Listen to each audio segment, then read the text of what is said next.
CD and DVD drives. A CD or a DVD drive could go bad in a laptop and needs to be replaced. Some of the symptoms of a bad drive could be, number one, that it's loud. Now, this could be when a disc is in or a disc is not in. Maybe there's a grinding sound. I've seen drives where when you put a disc in, maybe the spindle's loose or something's not grabbing, and it just kind of flings the CD around on the inside and makes a really loud noise that could scratch your CD. Another symptom could be that the computer won't read the disc. When you put a disc in, it might not show up in Windows or even any operating system. And third is that the system doesn't recognize the drive at all. This is either in the BIOS or in the device manager, or it might show up as an error in a device manager. I'm sure you've seen those yellow question mark and yellow exclamation marks in the device manager for certain devices that are malfunctioning. You could check for that as well on a CD or DVD drive. Now, when you're checking in the device manager, don't make the mistake of thinking it's a hardware problem when it might be a software problem. I've seen CD and DVD drives that don't show up when you click the My Computer icon, but it's due to like a conflict with iTunes or something like that, in which case you have to go into the registry and delete a key called the upper and lower filters, which we're not going to get into here. This is more hardware-based, but it still could be that the device manager's not showing the drive, but there's nothing actually wrong with the CD DVD drive. So check that out too. Now let's go over how you remove a drive from a laptop. It's really easy. CD and DVD drives are one of the easier things to work on a laptop. And you're usually going to see an icon on the underside of the computer with a little disk type picture on it, like you see here. And next to that picture is usually a screw or a hole for a screw. And CD and DVD drives, for the most part, usually come out with that one screw. What you do is you unscrew that screw, pull that screw out, and then you grab the front of the CD DVD drive and just pull it out. And here's an example using another computer. This is a Dell laptop I have here.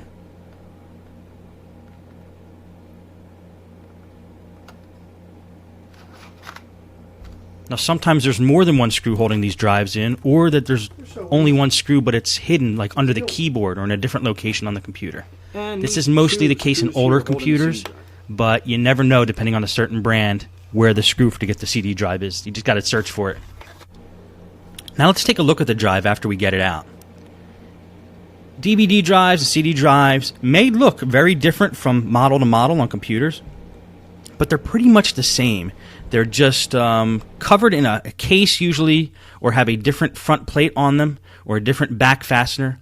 Now if you look here, you'll see what I'm talking about. The front plate on a CD drive comes off and leaves pretty much a standard drive that could be used in pretty much any laptop. But don't go ahead thinking you could put this drive in any laptop, because though they look the same, the front plates are not universal. In other words, the front plates have connectors on them that connect to the front of that CD drive, but they're different from model to model. So you're going to find if you try to mix and match those front plates, it may work with some drives, it may not work with other drives. So you can't just go ahead and buy any drive you want and put it in that computer. You're going to need one that's compatible with the front plate on that drive. The other thing that's different from drive to drive is this rear fastener. And this is where the screw that holds the CD drive in the computer, this is where the screw gets fastened onto. Now this little piece of metal actually screws into the back of the CD drive, and the screw that holds the CD drive in the computer screws down into that fastener. But when you take the fastener and the front plate off, CD drives are going to look, for the most part, identical from model to model. Now the new thing is slot-loaded CD and DVD drives. Now it's not really a new thing for Apple. You're going to see most Apples have a slot-loaded drive. But more high-end laptops and some of the newer models, even sometimes some of the thinner netbook type models, have a slot-loaded CD and DVD drive, which you see here. Now, for me, it's worth it if a drive breaks to replace the drive. If you want to get fancy, you could technically take them apart. And I do recommend, actually, at least once in your life, take apart a CD, DVD drive and see what the insides look like and see how it works. You're going to find that there's a ribbon and there's rails that it slides around. There's a ribbon cable and the laser and different parts in there you could check out and just get an idea of what's actually on the inside. But when you get down to that level, I think it's a little too fine to actually go in and do some repairs. If you can do it, more power to you. That's great. But drives are so cheap now that I just buy a new drive if I have a failing drive. The only thing I really do to repair a drive or attempt to repair it is blow out the drive with compressed air. Sometimes the drive is just simply dirty. And if you could clean it up a little bit and get out maybe some chunks that are blocking the drive or covering the laser or causing a malfunction, you could get a working drive out of that. Let's take the compact computer that we looked at earlier before and see how we would go about ordering a replacement drive for that. I'm going to show you the process that I use. The first thing I do is get the model number of the drive we're trying to replace. This one is CRX835E, which you can see by the arrow up there. Now, the place I like to buy my drives is on eBay. So the first thing we do is type in the model number, CRX835E, into eBay.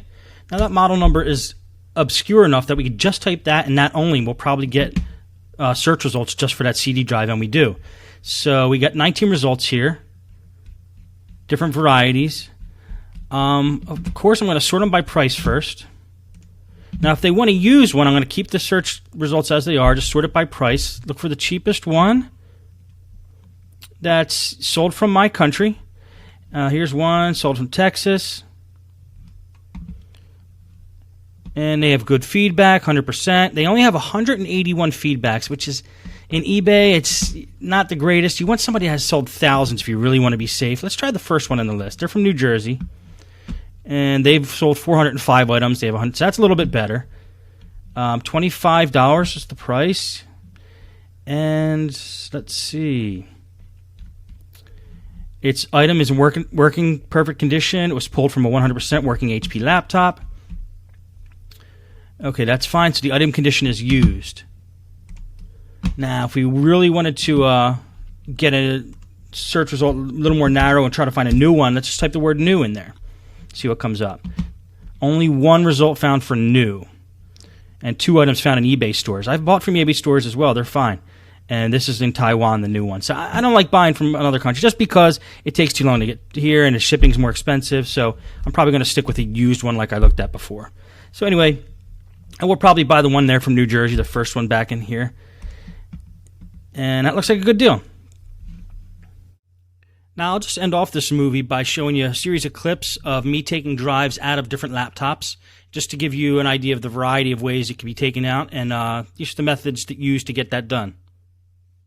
Now, this compact is one of the ones I was talking about earlier where it's a little bit of an older machine. You actually have to get under the keyboard to get the CD drive out. And to get under the keyboard, you first have to take off this plate that sits above the keyboard. I unscrewed 2 screws from the back a little bit earlier, and with those screws out, now I can just pry it up. It's easy to pry from getting under the hinge covers with like a flathead screwdriver. That's how you get that plate off pretty easy. Then I've got to take off 4 screws above the keyboard, get the keyboard off, and then we have access to the CD drive.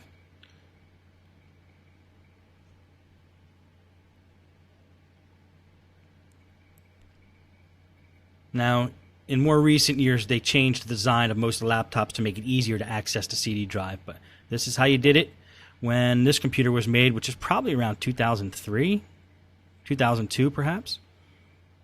Now you just flip up the keyboard, you can leave it attached, and it exposes the 2 holes where you have to put the screwdriver in to get those screws out, and then the CD drive will come out after that.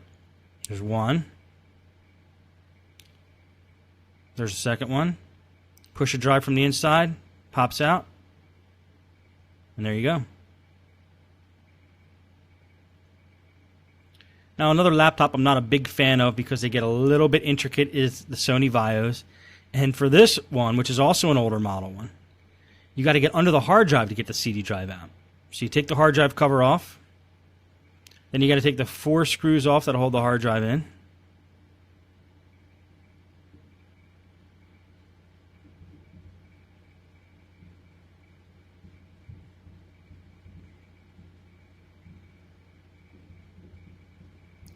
There's the tiny screws. Can't really see it in the camera.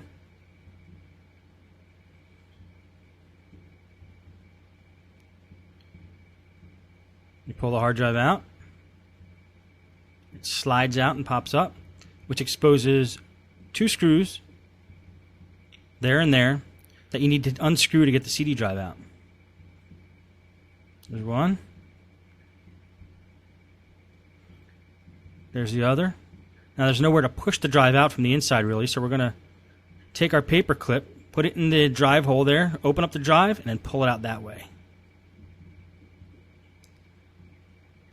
This is a pretty simple one. This is just an HP DV6000. The one screw, like we talked about earlier, pops right out. And here we have a Toshiba gaming machine. Another one where you just take one screw, because this is a newer model computer. One screw, pull the drive out. And this one actually happens to be an HD DVD drive. Well, thanks for watching this video. Hope you got something out of it.